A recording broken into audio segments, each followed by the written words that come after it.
los procesos psicológicos básicos son aquellos que nos permiten a nosotros una relación inicial con el medio en el que nos desenvolvemos. Y son los que a la larga van a ser la base fundacional de los procesos que nosotros conocemos como procesos cognitivos superiores, como el lenguaje. ¿Listo? Los procesos psicológicos básicos entonces son sensación antes que percepción, motivación, atención y memoria. Hasta ahí llegamos. ¿Listo? Todos estos son la base entonces después de lo que nosotros conocemos como lenguaje, aprendizaje, otros tipos de razonamiento y otros tipos de inteligencia.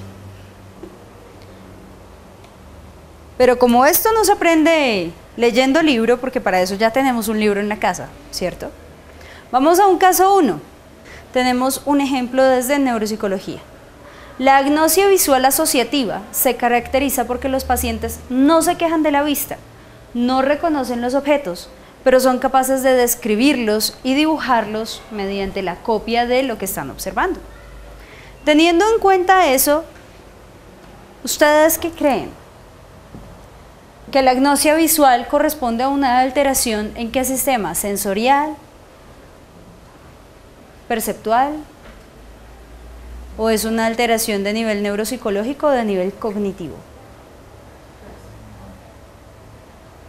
Vamos a pensarlo como si de verdad estuviéramos contestando el saber pro.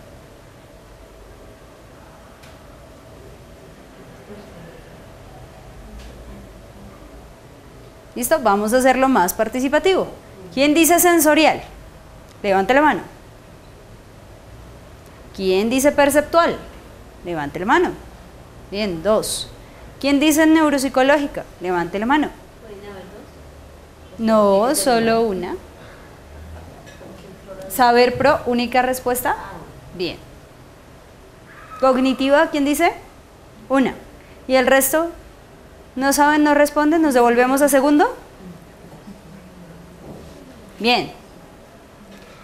Recuerden, muchachos, que la sensación tiene que ver es con la traducción de la realidad a básicamente impulsos nerviosos, impulsos eléctricos que después van a ser interpretados en el cerebro, ¿cierto? Dice aquí, la agnosia tiene que ver es con que la persona ve lo que está al frente, puede dibujarlo, puede copiarlo, pero no sabe qué es, no sabe decirlo. Es a nivel perceptual. ¿Listo? Una clave para la solución de preguntas, muchachos, tipo saber pro es conteste como se le pregunte. Si estamos hablando, o si ustedes sospechan que estamos hablando de procesos psicológicos básicos, descartamos de una vez neuropsicológico cognitivo. Sí, es un síndrome neuropsicológico, pero no es una afectación a nivel únicamente neuropsicológico. Quieren un dato mucho más preciso. ¿Listo? A nivel cognitivo podría ser si nos vamos por lo cognitivo, pero nos estaban preguntando algo muy muy concreto. A nivel sensorial no, porque la persona ve. A nivel perceptual sí, porque el problema está en el significado que lo que yo estoy viendo tiene para mí. ¿Listo? Bien.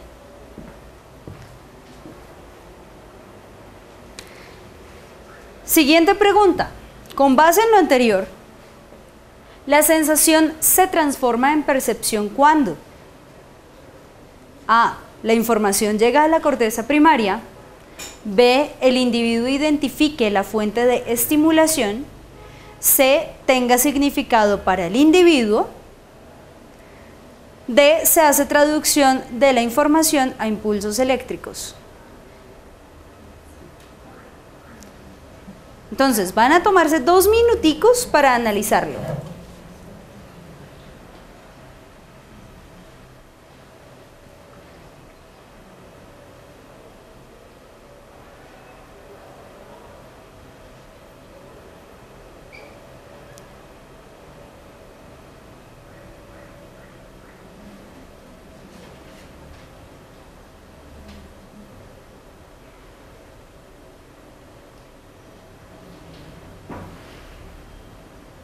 ¿Listos? ¿Quién dice A? 1, 2, 3, 4. Levanten la mano con decisión, como cuando se elige el alcalde. Al presidente, entonces. Al esposo, entonces. Pero es que... Adiós, entonces. Listo. ¿Quién dice B? Listo. ¿Quién dice C? No. ¿Quién dice D? Nadie. ¿Y el resto? Ninguna de las anteriores. Bien. Si nosotros volvemos al hecho de que la sensación es principal y básicamente la traducción de la realidad, ¿cierto? De lo que yo puedo tocar, oler, ver, escuchar, a impulsos eléctricos que sean de fácil interpretación en mi cerebro, descartamos de una vez la A, porque el simple hecho de que el estímulo, o más bien los impulsos eléctricos lleguen a la corteza visual primaria, ejemplo, de la información visual, no me está dando a mí ninguna clave perceptual. Eso no me permite percibir, simplemente mi cerebro ya tiene la información y ¿qué va a hacer con ella? ¿Listo? Si decimos que la sensación solo se transforma en percepción cuando el individuo identifica la fuente de estimulación, recordemos que no siempre reconocemos quién es el que tiene ese perfume que me recuerda a mi exnovio de hace 5 años. Por ende, tampoco podríamos decir que la sensación se traduce en percepción cuando, pero ese mismo ejemplo nos sirve para tener la respuesta correcta. Cuando tiene significado para mí. Recuerden que en Saber Pro siempre utilizamos un mismo caso para responder diferentes preguntas que no necesariamente hacen relación directa al caso. No son preguntas de tipo textual, son preguntas de tipo inferencial o argumentativo. La inferencial es cuando yo a partir de una información básica tengo que imaginarme el resto, por así decirlo. Argumentativa es cuando a partir del caso y a partir de mi conocimiento puedo extrapolar una conclusión y puedo defender un punto de vista. ¿Listo? En este caso tenemos una de tipo inferencial. Si me dice la anterior, regresemos a la anterior.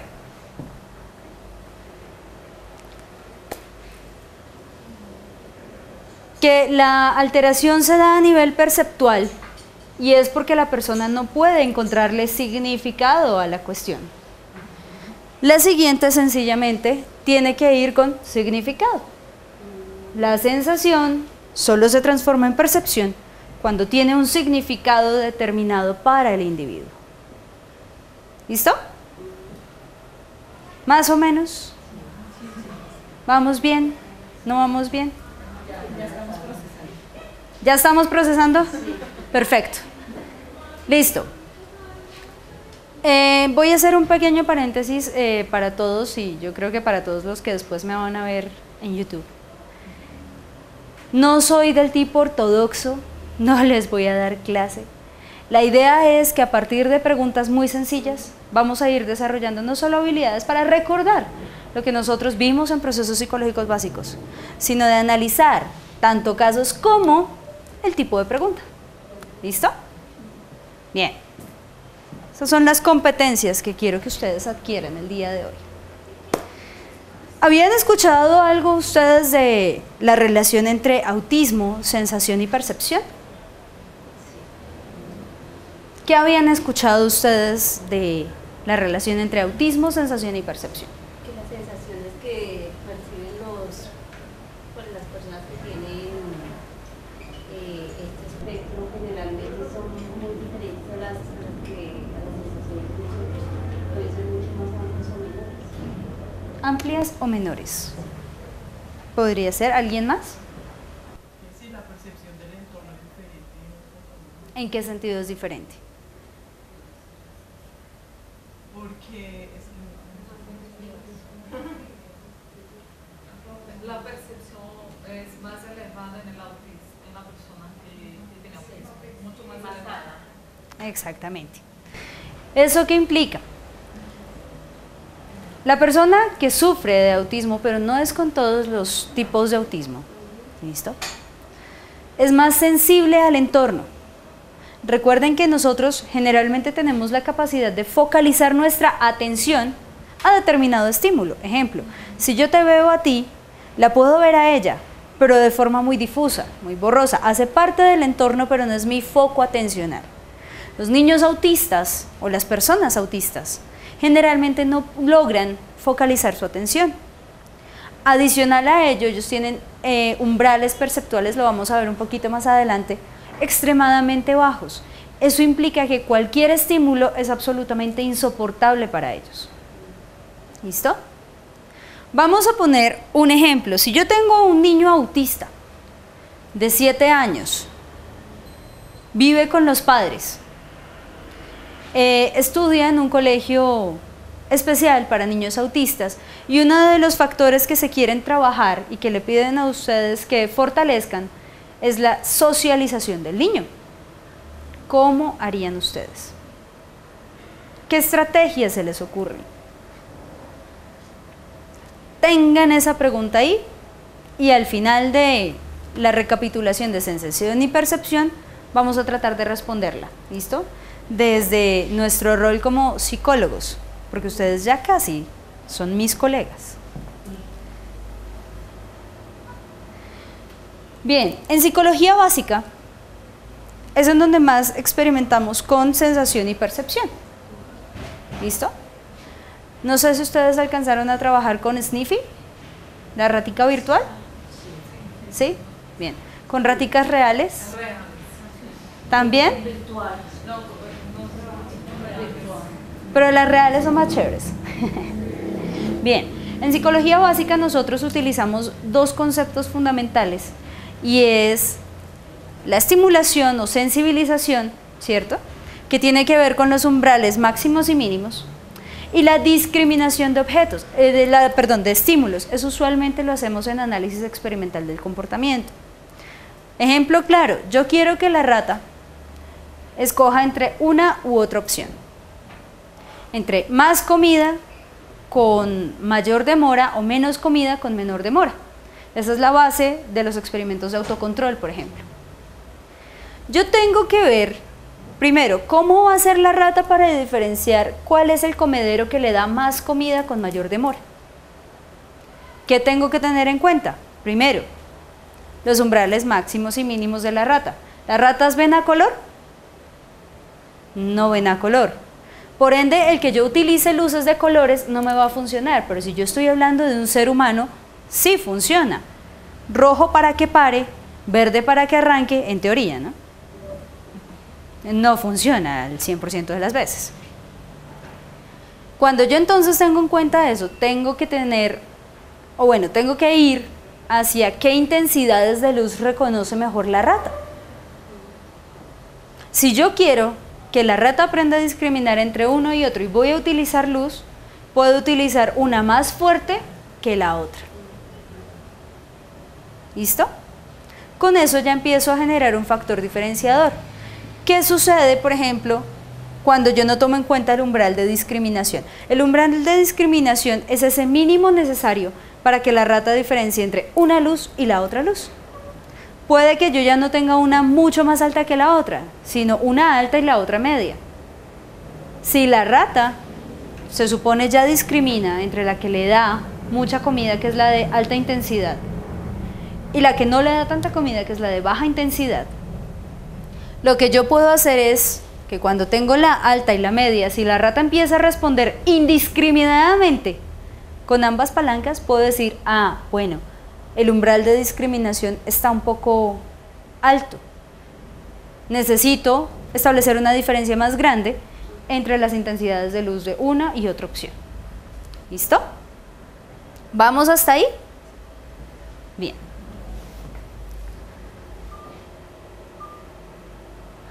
Bueno. Regálenme un momentito. Listo. Ahora sí volvámonos un poquito entonces a hacer sensación y percepción. Cuando entonces yo tengo mis órganos de los sentidos funcionando correctamente, los caminos neurológicos funcionando correctamente, no tengo que pensar en una falla en la sensación. ¿Listo? Hay un caso muy conocido en neuropsicología para agnosia visual, que es el caso de Howard Engel. ¿Alguno de ustedes lo conoce?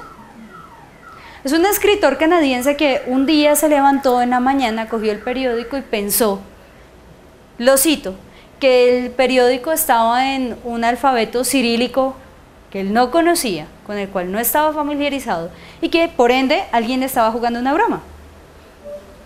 El problema fue cuando él fue a coger otros libros y vio que sencillamente no podía reconocer las letras. Para un escritor, eso es complicado. Resulta que él tuvo un accidente que afectó su corteza visual primaria. En ese caso podríamos hablar de una falla a nivel sensorial. ¿Por qué? Porque en últimas el cerebro no tiene o más bien, el camino final del cerebro es el que no permite la identificación correcta de las figuras. Cosa diferente al que lo ve pero no sabe qué es. ¿Listo? Cuando este escritor empezó a ver ese deterioro, se dio cuenta después de que él sí podía reconocer lo que escribía por un muy breve periodo de tiempo, y así empezó a resignificar las palabras, porque básicamente él se había quedado sin lenguaje. La estrategia que él utiliza al final es que inicialmente cuando lee, como puede identificar las letras por una breve fracción de segundo, él lo que hace es dibujarla con la lengua en el paladar, activando su corteza motora primaria para que básicamente el cerebro ahí sí pueda interpretar lo que ya no puede interpretar visualmente. Con esa segunda estrategia podríamos decir que como se resignifica el lenguaje, sí podríamos hablar de habilidades perceptuales. ¿Sabe qué es? ¿Sabe a qué corresponde? Solo que ya no lo hace con el camino sensorial inicial. ¿Listo? Volvamos entonces a nuestra pregunta. Tengo un niño autista. Está en institución especial.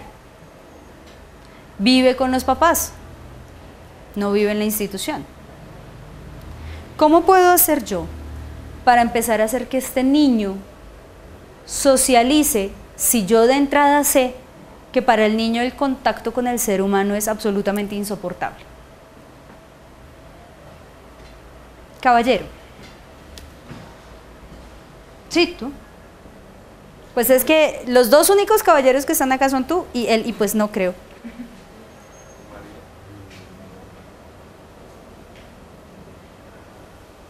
¿Cambiarían los estímulos de una forma que no lo haría?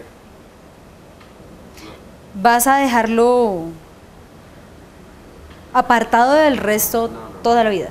No, pues sería por lo menos, sería como el ejemplo de la ratica, haría los umbrales de discriminación, los disminuiría, o sea que no fuera el umbral máximo, o sea que no el estímulo que tenga el niño, como tiene un problema de sensación y de percepción, pues no lo haría, o sea, cambiaría los umbrales de percepción del niño para que no ir introduciéndole los estímulos.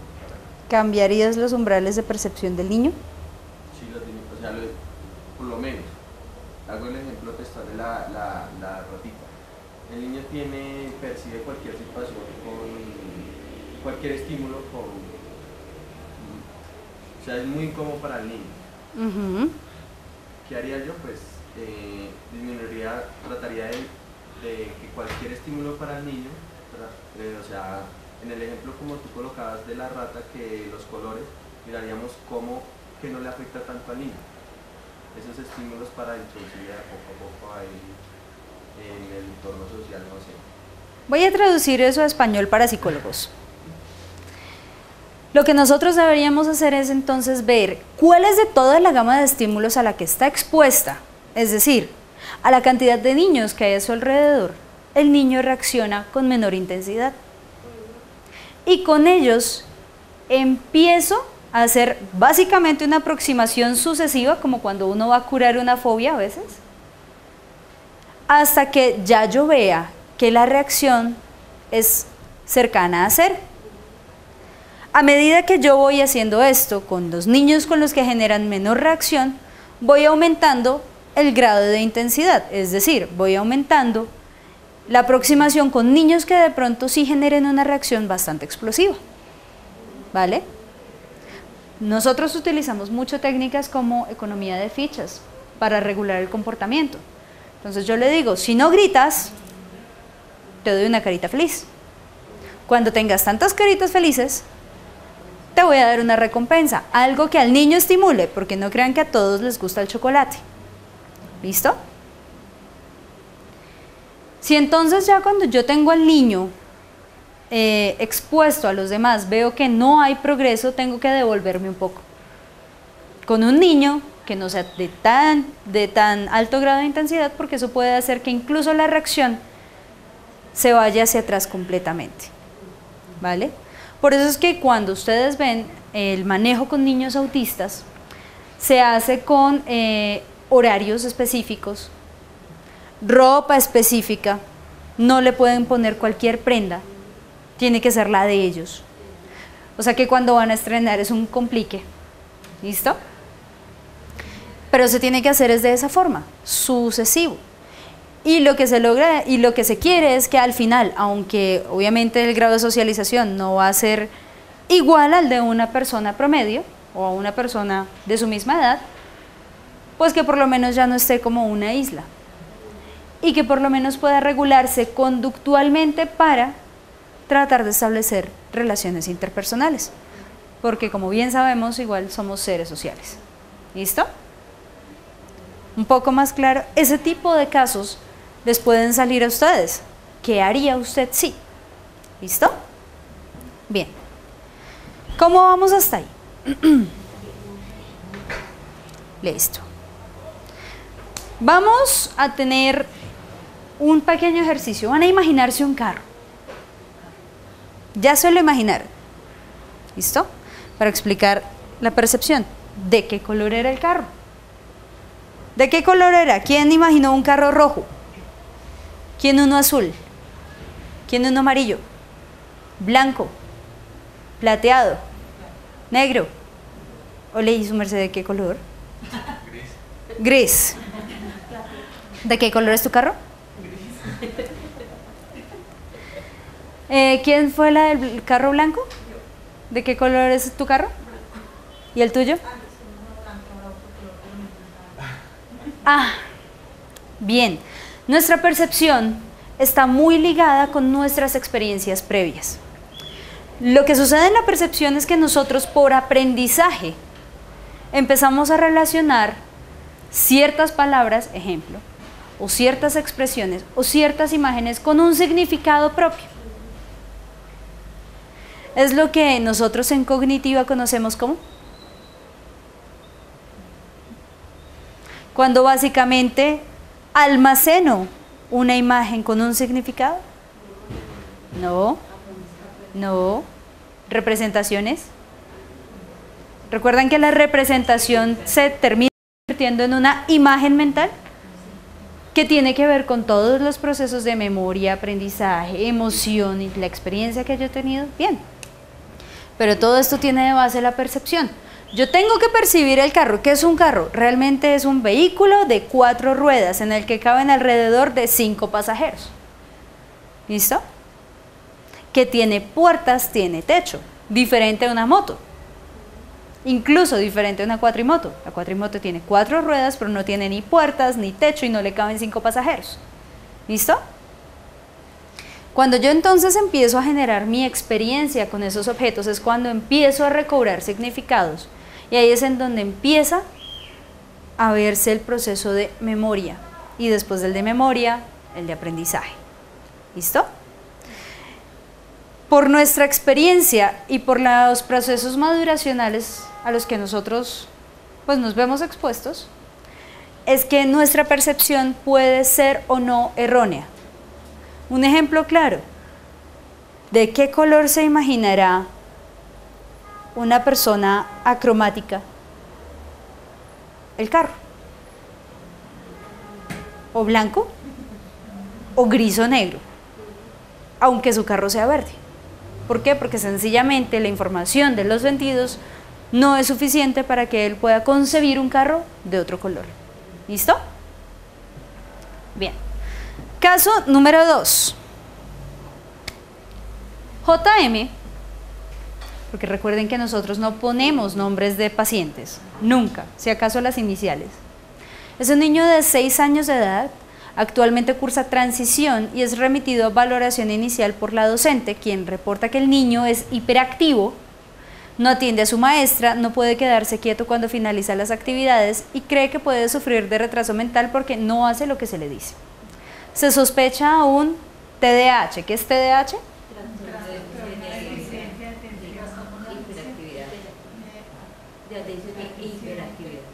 De atención con hiperactividad o hiperquinesis. ¿Listo? Bien. Cuando se hace una entrevista inicial, esa la hacen ustedes, se evidencia que el niño mantiene contacto visual aunque no puede quedarse sentado en la misma posición más de 2 minutos. Sigue instrucciones simples, responde adecuadamente a las preguntas que se hacen. Se hace un rastreo de su desempeño en clases y se establece que las asignaturas en donde obtiene mayores puntajes son dibujo, matemáticas, educación física. En las que tiene puntajes más bajos son lectoescritura y español. Un colegio calendario B.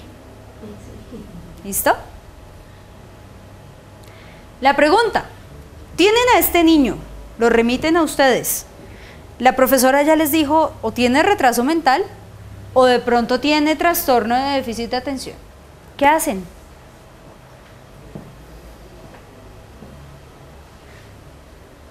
Pues yo inicialmente después de la entrevista, en la entrevista puedo captar muchas cosas, si realmente es el TH o puede ser un momento situacional del niño. Entonces, a partir de la entrevista yo empiezo a definir de pronto qué pruebas adicionales le puedo aplicar. ¿Qué pruebas adicionales aplicarías? Yo le aplicaría por lo menos una de inteligencia para mirar también que, bueno, dice que tiene unas notas buenas, ¿no? Pero tengo para mirar también cómo está por lo menos otros campos de la misma inteligencia. Ejemplo. También le haría, lo mandaría por lo menos a revisión médica, porque como dice que electroescritura y eso, pues exámenes más específicos, ¿no? Porque ahí no dicen que lo mandaron ya exámenes físicos ni nada, no, ahí no dice nada de eso. Lo mandaron y dijeron que ya tenían que haber ya mucho, prácticamente. ¿Qué exámenes médicos necesitarías? Visuales, inmediatamente visuales y de los sentidos inicialmente, para ver si el niño tiene algún problema. Visuales y auditivos. O sea, una audiometría y que lo manden a optometría u oftalmología. Bien, ¿y yo qué hago con toda esa información? Tengo que analizarla bien, a ver en sí qué es lo que tiene el niño, porque uno no puede decir en la entrevista, no, el niño tiene esto y una vez etiquetado, tiene que analizar el material que tiene. A partir del material que tiene de la entrevista, a ver si puedo decir, bueno, estoy de acuerdo con este diagnóstico, vamos a tratarlo, ¿no?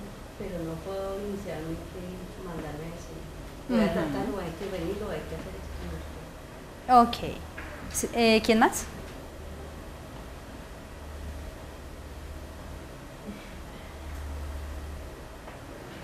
Pues no sé, yo como que observaría cómo son los niveles de atención que tiene el niño en las clases y como también la motivación, ¿no? Porque dice que él en la parte de dibujo y no me acuerdo, estaba muy bien, pero en la parte de electroescritura y matemáticas no.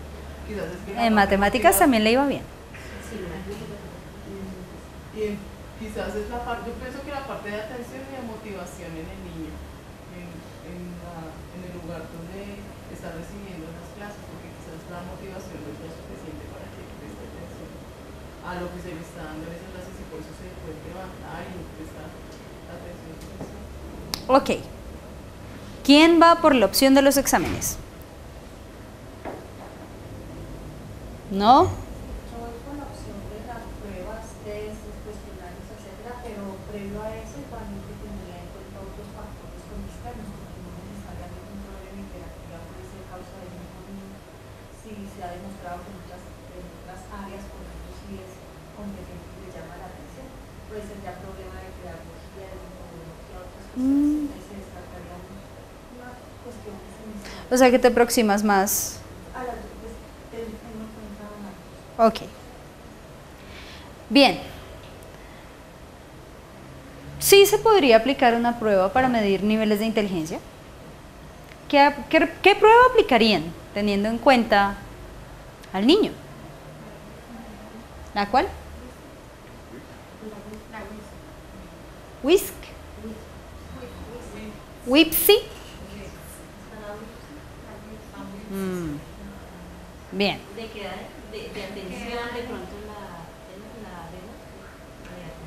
la Ok. ¿La cual? Hay otra que es para medir interactividad. No recuerdo el nombre, pero Bueno, vamos al análisis del caso nuevamente. ¿Listo? Sí, podrían aplicar pruebas, pero tienen que tener en cuenta el criterio de edad. Decídanse o la WISC o la WIPSI. Ok. Bien. O podrían aplicar el... Allá hay una preescolar de la misma, pues, de preescolar y primaria. Entonces, le podía aplicar preescolar y primaria. Listo. Bien. Volvemos a... Bueno, la descripción inicial ya la tenemos. Se hace entrevista inicial, se evidencia que el niño mantiene contacto visual, aunque no puede quedarse en la misma posición más de 2 minutos. Yo pregunto, ¿quién de nosotros se queda sentado en la misma posición más de 1 minuto siquiera? No se logra. Lo que tú decías es fundamental.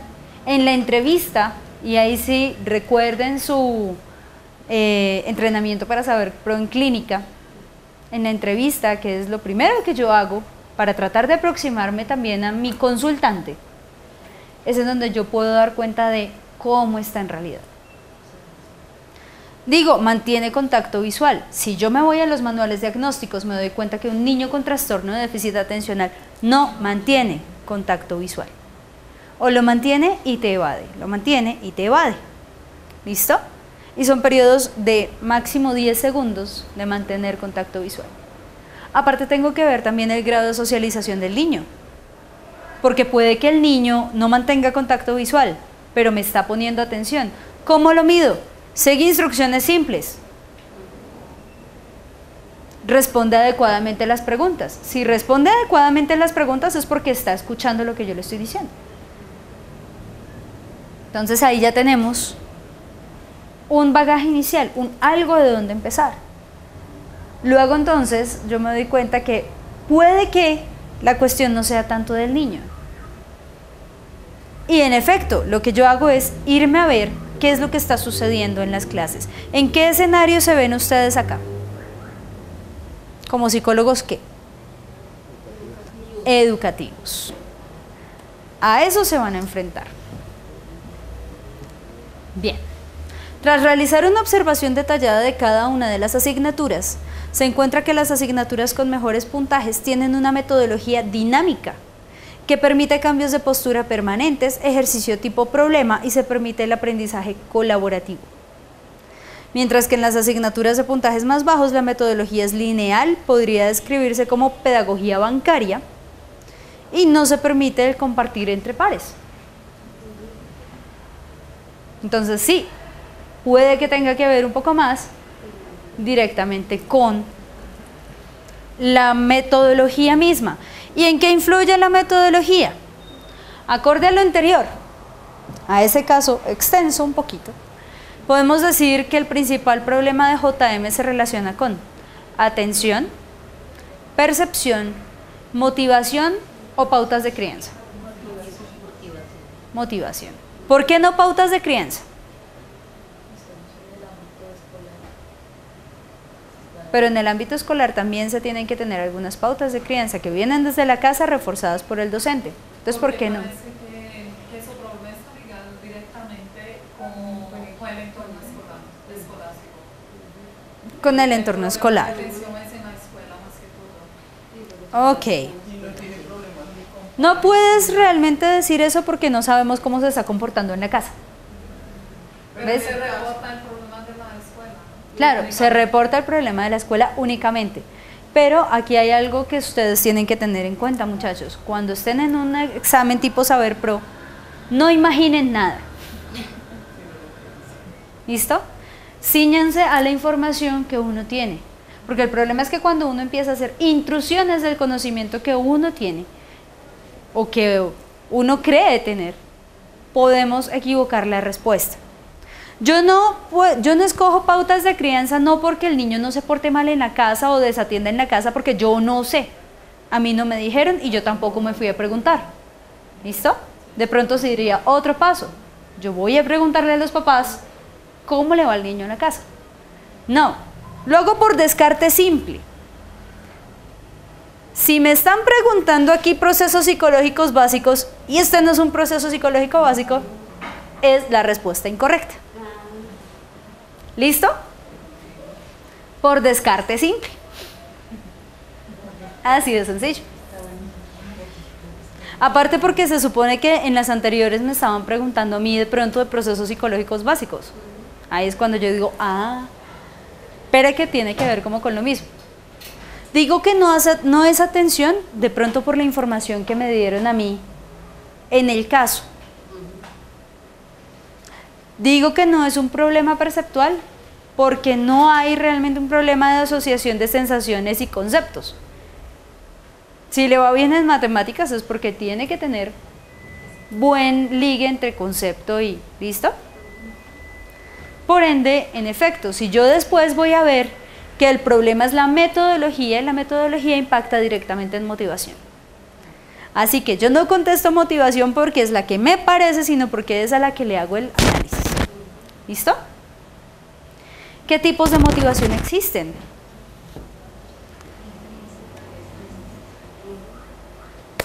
Bueno, antes de eso, intrínseca y extrínseca, dentro de una de las teorías. Listo, pero antes de eso, el caso sugiere que existe una relación que facilita el proceso de aprendizaje. ¿Será entre motivación y atención? ¿Entre emoción y aprendizaje? ¿Entre motivación y memoria? ¿O entre emoción y memoria? Entre motivación y atención. ¿Listo? La motivación hace que yo le ponga más atención a algunos estímulos que a otros. ¿Listo? ¿Por qué no entre emoción y aprendizaje? Eso también es una relación altamente estudiada. Se sabe que nosotros memorizamos, por decirlo así, más fácilmente aquellos conceptos que tienen una relación emocional que generan cierta carga emocional que aquellos conceptos que no generan carga emocional. Y que se ha demostrado también a nivel neuropsicológico que se activa la amígdala con ese tipo de aprendizajes. Entonces, ¿por qué no esa? Por descarte simple, exactamente, porque me estaban hablando de motivación, no voy a cambiar el concepto a mitad de caso. ¿Listo? Bien, motivación y memoria, ¿por qué no? Porque yo no le estoy haciendo pruebas de memoria. ¿Listo? Bien. Para repasar un poquito, entonces, existen varias teorías, varias clases de motivación. ¿Qué es la motivación extrínseca y qué es la motivación intrínseca?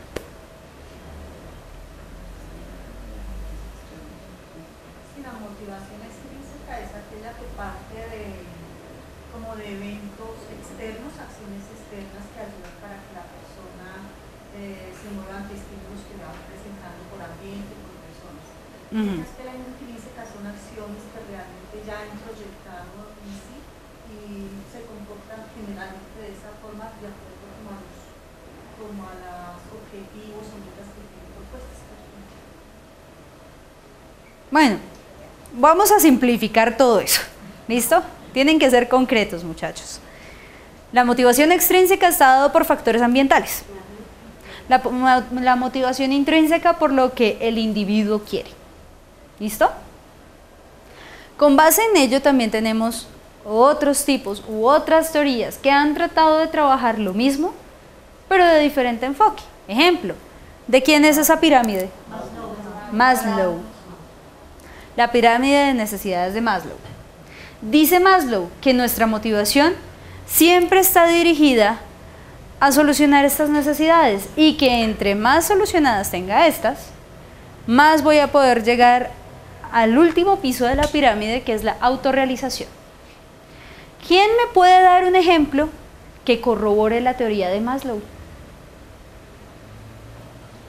La vida diaria de nosotros. Sí, un ejemplo concreto. Vamos a lo concreto. Fácil. Fisiológico es cuando son las necesidades inherentes del ser humano, como la respiración. Tal Sí. Eso es lo que hacemos todo ser humano. Bien, permíteme cambiar la pregunta. Maslow dice que hasta que nosotros no satisfagamos esto, no llegamos acá, ¿cierto? Que primero le damos prioridad a nuestras necesidades fisiológicas porque están en la base de la pirámide y luego sí vamos subiendo. Un ejemplo claro de que eso sí se cumple. En el ambiente laboral uno puede ver eso. Por ejemplo, las fisiológicas, pues lo que dice ahí que tienen, por ejemplo, descansos, la responsabilidad, seguridades dentro o de la casa y del trabajo, que eso lleva también como a la afiliación, que empiezan las amistades, por ejemplo, pues, dentro del ambiente laboral, puede ser. Y por ejemplo, cuando hay como escalas, no sé, pues, quizás para subir de puestos y esto. ¿Y eso cómo se llama? Reconocimiento. Aprovechando que lo mencionaste, ¿cómo se llama eso? Que no sé. Jerarquía organizacional. Jerarquía organizacional.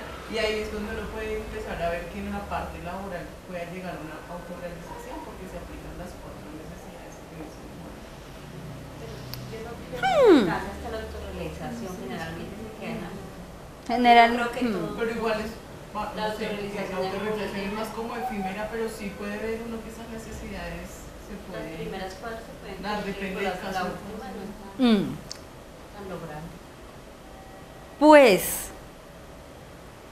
de lograrse se logra, solo que posiblemente no desde el modelo estricto de Maslow, ¿cierto? Pero bueno, para devolvernos, sí tienes razón, pero entonces yo te pregunto, tú me dices en la empresa porque por la misma localización, por digamos, la continuidad que hay entre una persona y otra, se empiezan a formar relaciones interpersonales y entonces por solucionar lo de la comida llego a la afiliación, ¿sí? Pero si no estuvieras en el trabajo, ¿no llegarías a la afiliación? No, porque también uno puede, por ejemplo, en las relaciones sentimentales, Ah. puede también presentarse eso, ¿no? Que eso tiene que ver con seguridad. Ajá, con seguridad. Bien, les voy a poner un ejemplo mucho más concreto y simple, que sí me valida de forma clara el modelo de Maslow, y es, cuando usted no come, no trabaja, no habla, no contesta bonito, no le interesa si lo reconocen o no, le interesa es que le den comida, y no se autorrealiza, no le importa. Ese es un ejemplo muy claro. Si no, ¿cómo no pienso? Básicamente. Si no, ¿cómo no actúo? Y no llego allá. ¿Listo? Podría ser una. Aunque lo que tú mencionabas, sí, es una escala de situaciones que me permiten a mí ir llenando cada uno de los pisos. Pero el problema, o más bien la teoría de Maslow, se centra en hasta que no complete esto, no sube. Y sí, se da con la comida. O no duerman. A ver cómo les va. ¿Listo? Bien. McClelland dijo, no, mijo, si todo va a ser por ese lado, pues no vamos a evolucionar nunca. No vamos a autorrealizarnos nunca.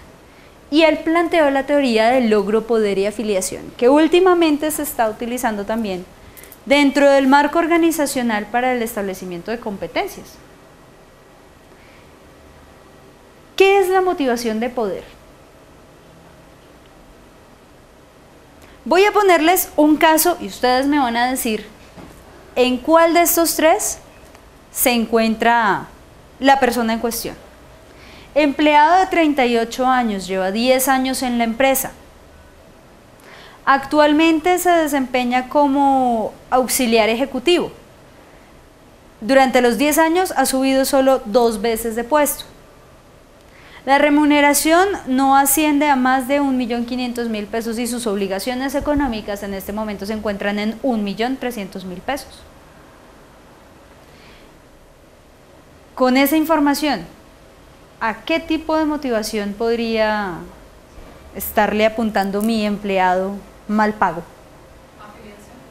Afiliación. ¿Por qué lo dices? Por el tiempo que lleva la empresa y porque en todo ese tiempo solo ascendió 2 veces de cargo. Entonces no demuestra ni como esa motivación por el poder ni por el logro, como que está... ¿Quién está de acuerdo?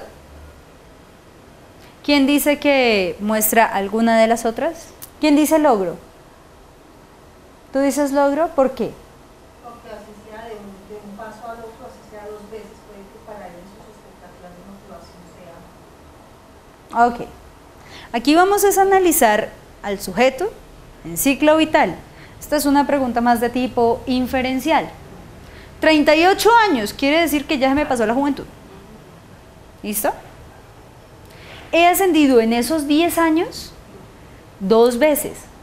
Es decir que si yo quiero ascender en la escala organizacional, esa no es la empresa para mí. Y si hablamos de poder, puede que no sea poder sobre otros empleados, sino poder adquisitivo, y resulta que mi ventana son solo 200.000 pesos que me quedan libres. Pues no. Lo que entonces me dice que puede que el empleado esté ahí es por afiliación. Tienes razón. ¿Listo? Esas son las inferencias que yo tengo que hacer. Hombre, sí. Si a mí me dieran más información, podría de pronto cambiar el escenario. ¿Vale?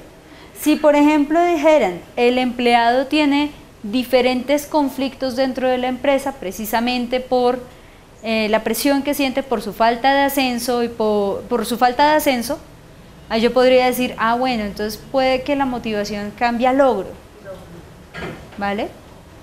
O el empleado tiene malas relaciones con su jefe porque no le han hecho un aumento en los 10 años, pues no le interesa que le suban de puesto, le interesa que le suban el salario. Vamos a poder. ¿En cómo cambia la cuestión? Dime. De este, McClelland. McClelland. Bien. ¿En qué influye nuestra motivación, muchachos? ¿Sí? Y hasta aquí llegó la presentación.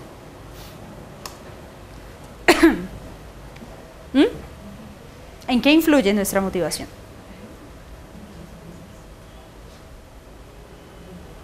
En los cursos de acción que yo tomo o que mi conducta toma. Y eso a la larga influye en la emoción. ¿Cuáles son los cursos de acción que alguien puede tomar frente a un momento de decisión? Son 3 y también se ven en procesos psicológicos básicos y en motivación y emoción. Y ese aplica para ratas y humanos. ¿No?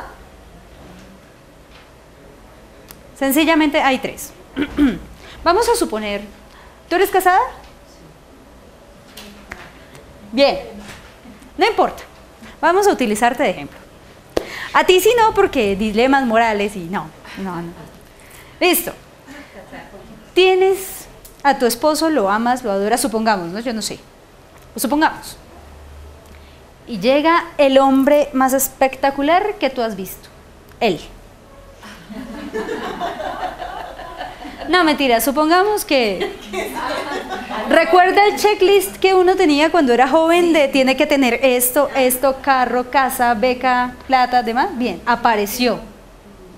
Y está absolutamente enamorado de ti. El curso de acción es: o me voy con este, o me quedo con mi esposo, o sigo con ambos. ¿Cierto? Esa es la decisión. Pero para simplificarla un poco, vamos a hacerlo como si fuera ratica hacia donde palanqueas, hacia acá o hacia acá. ¿Vale? Teniendo en cuenta que la consecuencia es que ese matrimonio perfecto que llevas, si en caso de que te quedes con los dos, se acabe. O en caso de que tú lo acabes y la cuestión no funcione, ¿listo? Entonces vamos a simplificarla. ¿Qué hago yo ante un momento de decisión? O ante una amenaza, porque en este caso podría traducir esa decisión ante una amenaza de mi estabilidad aparente. ¿Listo? Sencillo. O me congelo o huyo. ¿Listo? Si huyo, me escapo de la situación. Si me congelo, es eso que sucede cuando ustedes se quedan como, ¿qué voy a hacer? Pero ni para acá ni para allá. O cuando a uno lo atracan más o menos, que uno no sabe si gritar, no gritar o quedarse quieto. Listo. O luchas, y el luchar en este caso implicaría ver por cuál de los dos realmente te vas, hacer la balanza y todo esto. ¿Listo? Esos tres cursos de acción generan en mí, o muchas veces son generados por diferentes emociones. Ejemplo, si yo huyo, es porque tengo espacio y tengo miedo. Si yo me congelo es porque no tengo espacio pero sigo teniendo miedo. Si yo lucho es porque en definitiva no tengo espacio, no tengo tiempo para congelarme y mi supervivencia está en peligro. ¿Listo? De ahí en adelante empezamos a hacer el análisis de todo lo que sucede con nuestras emociones. Entonces, ¿qué pasa? El jefe me llamó. ¿Tu nombre es? Daniel, lo necesito en la oficina. Es cuando uno empieza, ¿huyo? ¿Me congelo o voy? Voy, porque el jefe me llamó. El problema radica, o el problema más bien está, en cuando yo llego y le digo a mi jefe, buenas tardes, con cara de pocos amigos. El tipo estaba neutro, solo me dijo que necesitaba hablar conmigo. Y yo de una vez entro a chocar con él. ¿Listo? Ahí es cuando mi emoción le gana a mi razón, tengo cero inteligencia emocional y hago que un conflicto pequeño se torne en uno grande. Y ahí tienen la base de los baches, o más bien los déficits en clima organizacional. ¿Listo? Un caso muy corto. ¿Cómo harían ustedes? O bueno, en una empresa de 500 empleados, 10 están en descontento y están tratando de armar un sindicato. A ustedes los llaman como consultores. ¿Qué sería lo primero que hacen?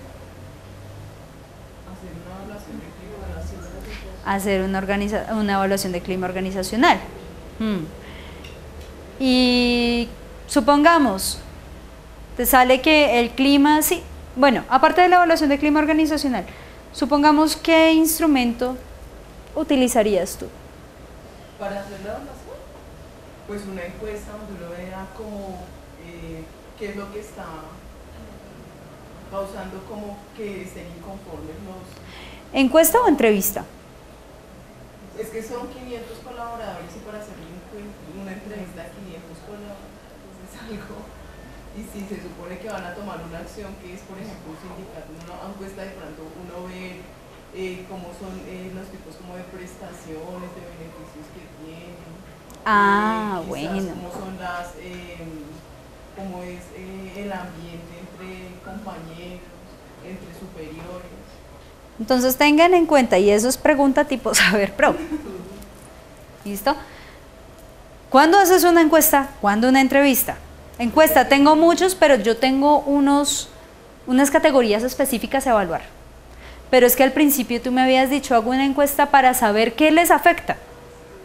No puedes hacerlo, porque sencillamente hay demasiados factores y tendrías que hacer una entrevista inicial para ver de todos cuáles son los más complicados y después sí, hacer una encuesta. Diferente. ¿Listo? Yo aplicaría un cuestionario de motivación laboral. ¿Conocen alguno? Cuestionario de motivación laboral de Bohr.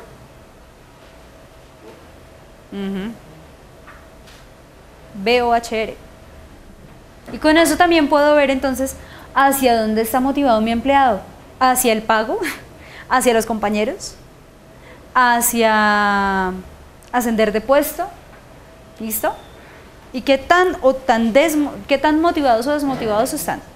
¿Listo? Bien. Entonces para eso nos sirve toda la teoría de motivación también. Motivación, aprendizaje, no, aprendizaje aprendizaje no. Listo. Y el último, yo también, tranquilas. El último proceso que nosotros trabajamos es memoria. Les voy a poner un caso sencillo también y ustedes me van a decir qué tipo de afectación se presenta. Casos muy puntuales. Estudiantes que en exámenes parciales tienen muy buena nota, pero en exámenes finales tienen muy mala nota.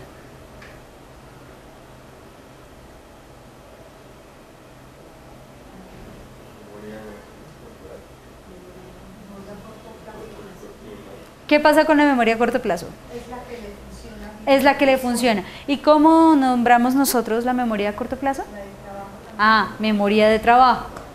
Tiene un nombre específico. ¿Y cuál falla? La memoria a largo plazo. A memoria a largo plazo. Una persona que no puede recordar su vida desde los últimos 5 años, o sea, de 5 años para acá recuerda, antes no. Es una amnesia de tipo no me acuerdo, no, ahí te van a preguntar. ¿Anterógrada, retrógrada? No, son diferentes. Ah. ¿Anterógrada? No, es retrógrada. Recuerden que la amnesia de tipo retrógrada afecta la memoria anterior a un evento particular. La memoria anterógrada, la amnesia anterógrada es la que afecta mi memoria de los hechos recientes. Entonces yo vivo el día de hoy como si no hubiera pasado. ¿Listo? ¿Ustedes vieron 50 veces mi primer beso? Una cosa así. Eso es un caso de amnesia anterógrada. ¿Listo?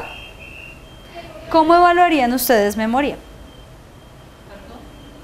¿Cómo evalúan memoria? Podría ser a partir de un examen mental. ¿Cómo cuál? Pues yo conozco con ese nombre, examen mental, para la persona, que consiste en una entrevista, una sencilla entrevista inicial y después algunas preguntas inherentes a detectar a qué nivel están sus procesos psicológicos básicos, como es también la memoria. Entonces, hacerle preguntas con respecto a temas, a situaciones pasadas, recientes, para detectar cómo está cambiando su memoria. Puede ser. Vamos a hacer un caso. Ustedes son psicólogos rurales. O sea, de esos colegios en donde no hay nada. ¿Qué hacen? ¿Cómo medirían ustedes memoria en un niño? Ejemplo. Preguntándole, por ejemplo, porque en ese examen mental da la posibilidad de hacer preguntas acerca de eventos de la vida de la persona. Bueno, pero recuerda que hay diferentes tipos de memoria también. Está la memoria que se relaciona con mi historia de vida y otro tipo de memoria que se encarga precisamente de la adquisición de nuevo conocimiento que no tiene relación con mi historia de vida particularmente. Podrían, ejemplo, utilizar, bien, te voy a dar 5 números y tú repites los 5 números. Pudiste, vamos con 6. Pudiste, vamos con 7. Pudiste, vamos con 8. ¿Listo? Si ustedes quisieran, por ejemplo, analizar habilidades visoperceptuales que tienen que ver con sensación y percepción, ¿qué prueba neuropsicológica utilizarían en adultos?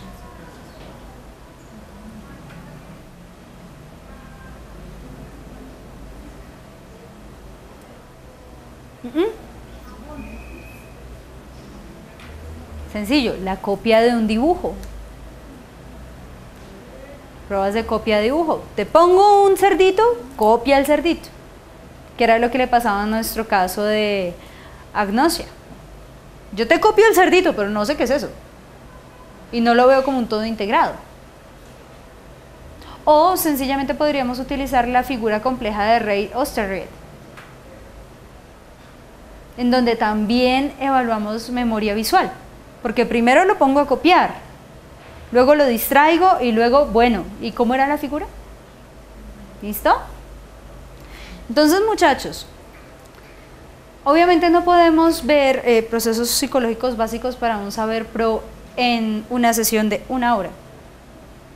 La idea es que a partir del análisis que hicimos de estas muy pocas preguntas, ustedes sepan más o menos cómo poder contestarlas, cómo identificar la respuesta correcta y cómo hacer uso de su conocimiento sin hacer intrusiones en los casos que nos presentan con base en procesos psicológicos básicos. Sin embargo, recuerden también que es probable que no encuentren la pregunta hacia cómo evalúo sensación, cómo evalúo percepción, sino incluida en casos clínicos, que es lo que en últimas a ustedes les van a evaluar muchísimo en saber.